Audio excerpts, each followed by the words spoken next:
नमस्कार बच्चों, मैं कन्हैया यादव चंद्रभान सिंह इंटर कॉलेज इटवारा गौर बस्ती में आपका स्वागत करता हूं। आज की वीडियो के अंतर्गत हम लोग कक्षा 12 के भूगोल विषय में दूसरे लेसन के अंतर्गत 9वें भाग का अध्ययन करेंगे, जो कि इस लेसन का ये अंतिम वीडियो होगा। तो आइए शुरू करते हैं। आज की वीडियो में हम लोग सबसे पहले अध्ययन करेंगे जननांकीय संक्रमण। जननांकीय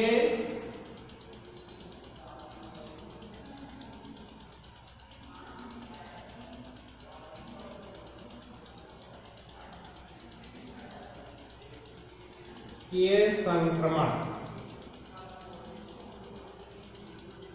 आइए इसको देखें।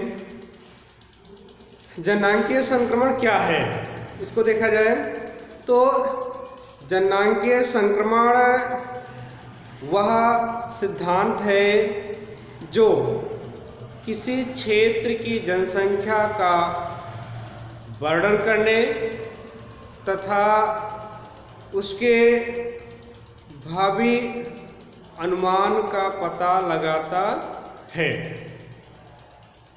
जननांकीय संक्रमण वह सिद्धांत है जो किसी क्षेत्र की जनसंख्या का वर्णन करने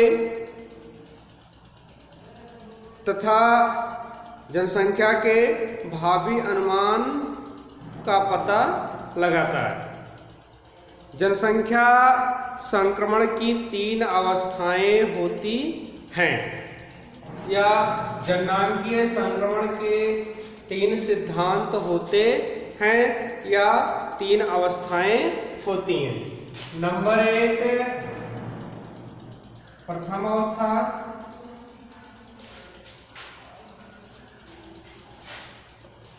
नंबर 1 प्रथम अवस्था।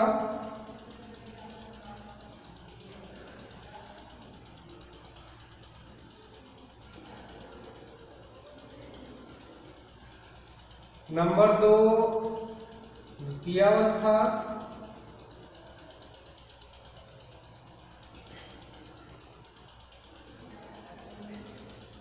नंबर 3 तृतीय अवस्था।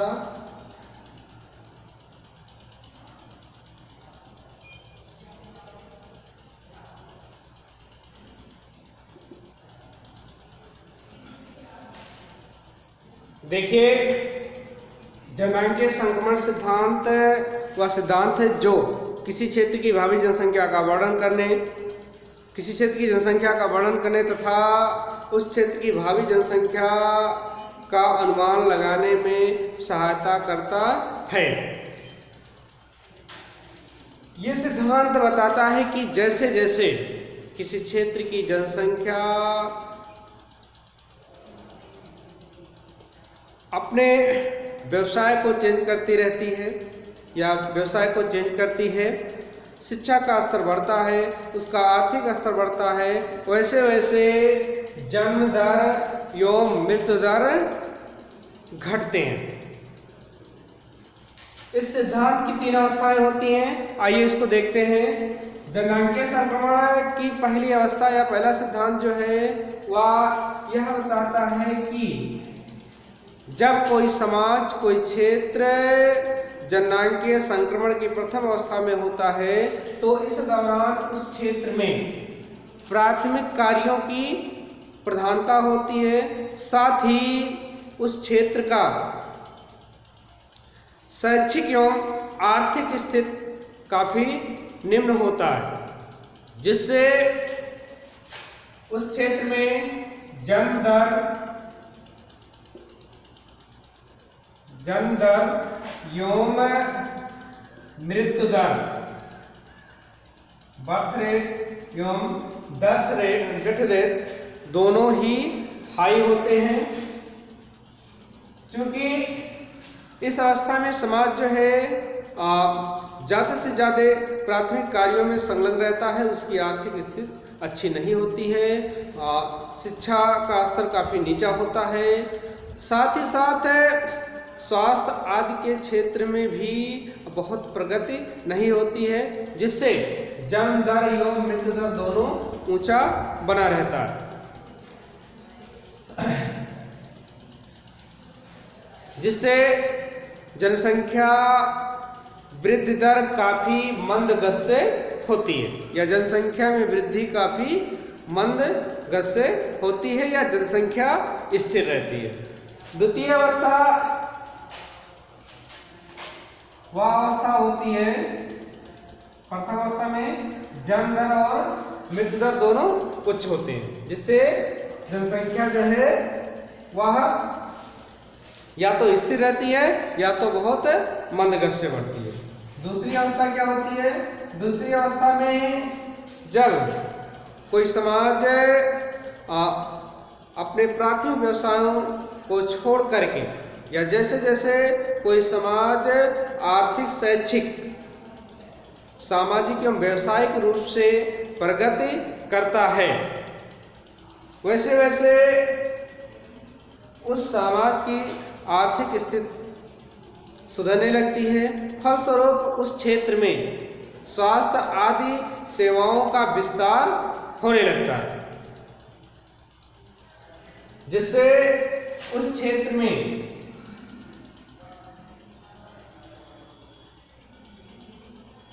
जन्म दर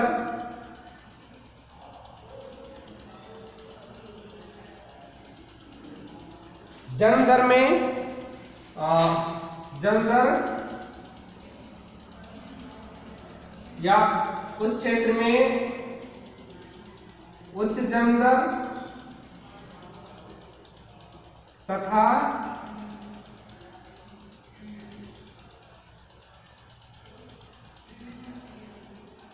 मृत्यु दर घटने लगता है। दूसरी अवस्था में किसी क्षेत्र में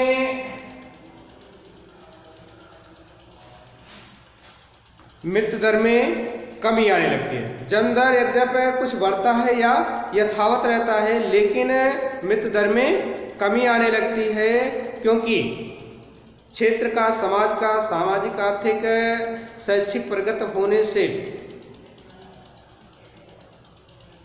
लोगों में स्वास्थ्य को लेकर के, स्वास्थ्य सुविधाओं को लेकर के जागरूकता बढ़ जाती है, जिससे मृत्यु दर में काफ़ी तेजी से कमी आती है या मृत्यु दर में कमी आने लगती है।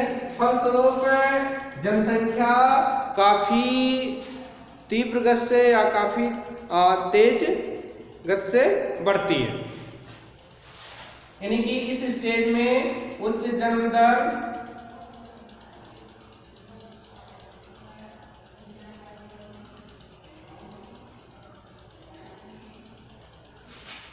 एवं निम्न मृत्यु दर पाया जाता है।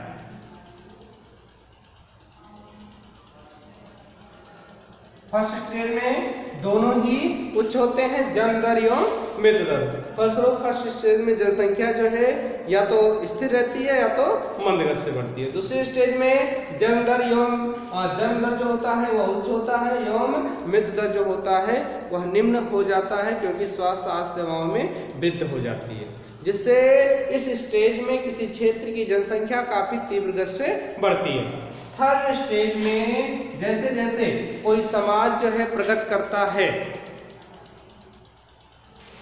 फलस्वरूप उस क्षेत्र में सामाजिक, आर्थिक, राजनीतिक, शैक्षिक, स्वास्थ्य संबंधी प्रगति होने लगती है। फलस्वरूप उस क्षेत्र में जन्म दर एवं मृत्यु दर में कमी आने लगती है। फलस्वरूप इस अवस्था में जन्म दर एवं मृत्यु दर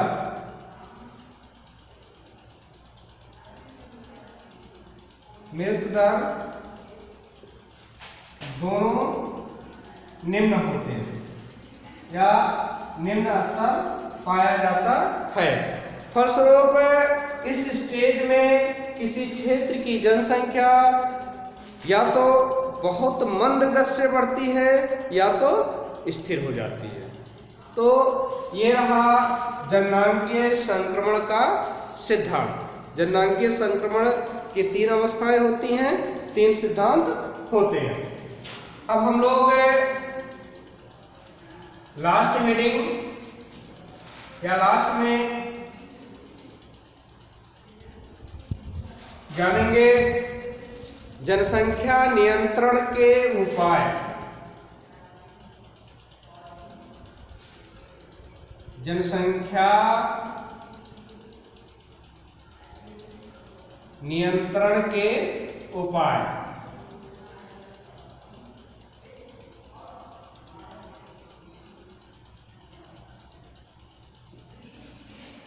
जनसंख्या नियंत्रण के निम्नलिखित उपाय हो सकते हैं या जनसंख्या को नियंत्रित करने के लिए निम्नलिखित उपाय किए जा सकते हैं।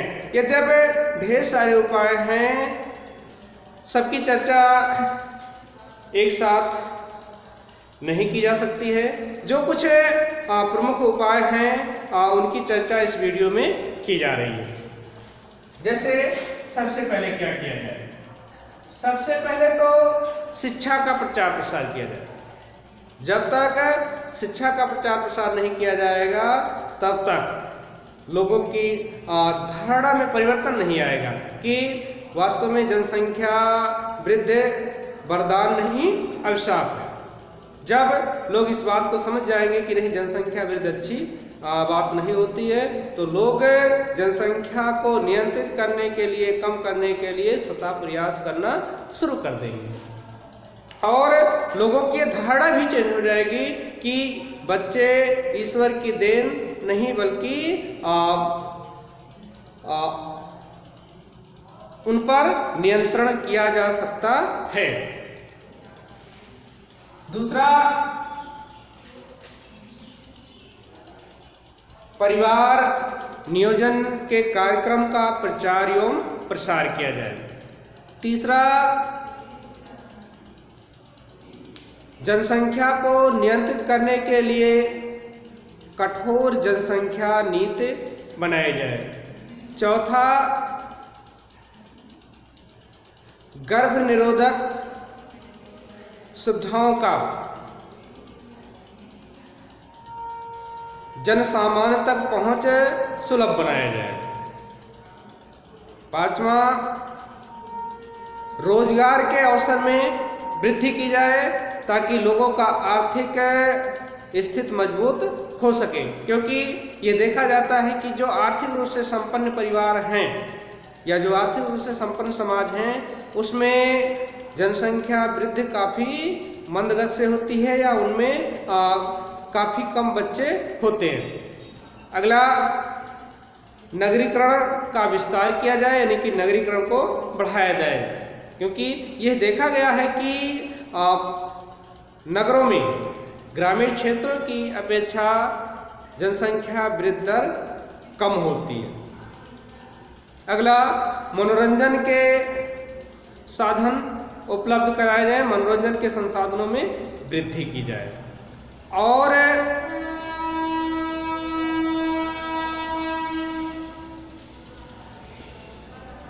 भी उपाय हो सकते हैं, जैसे बहुत से लोग संतान पैदा नहीं करना चाहते हैं, लेकिन वे अपने वृद्धावस्था में अपने सेवा सत्कार के लिए संतान रखना चाहते हैं, क्योंकि ये देखा जाता है कि समाज में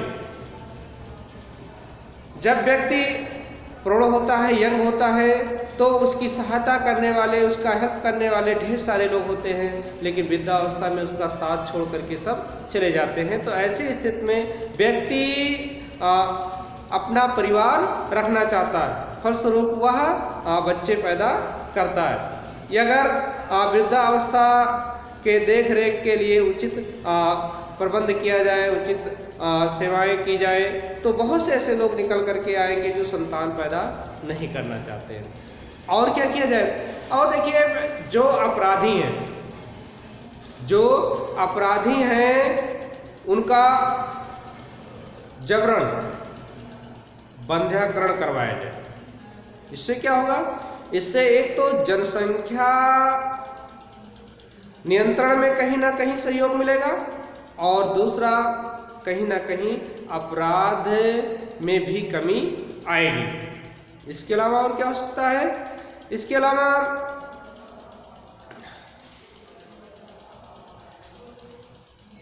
परिवार नियोजन के कार्यक्रम के प्रति लोगों को जागरूक किया जाए।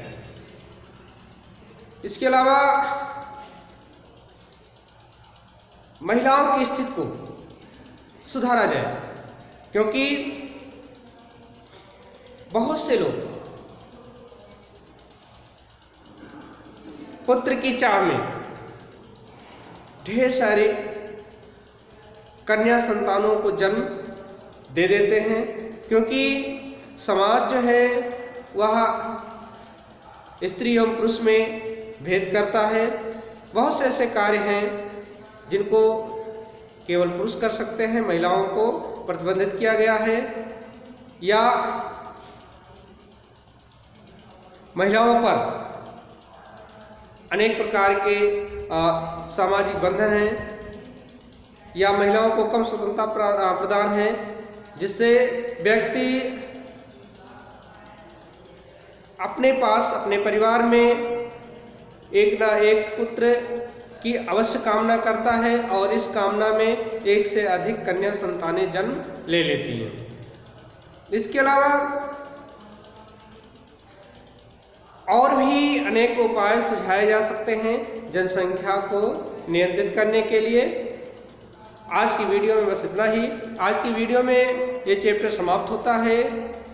कल की वीडियो में हम लोग नए चैप्टर की शुरुआत करेंगे।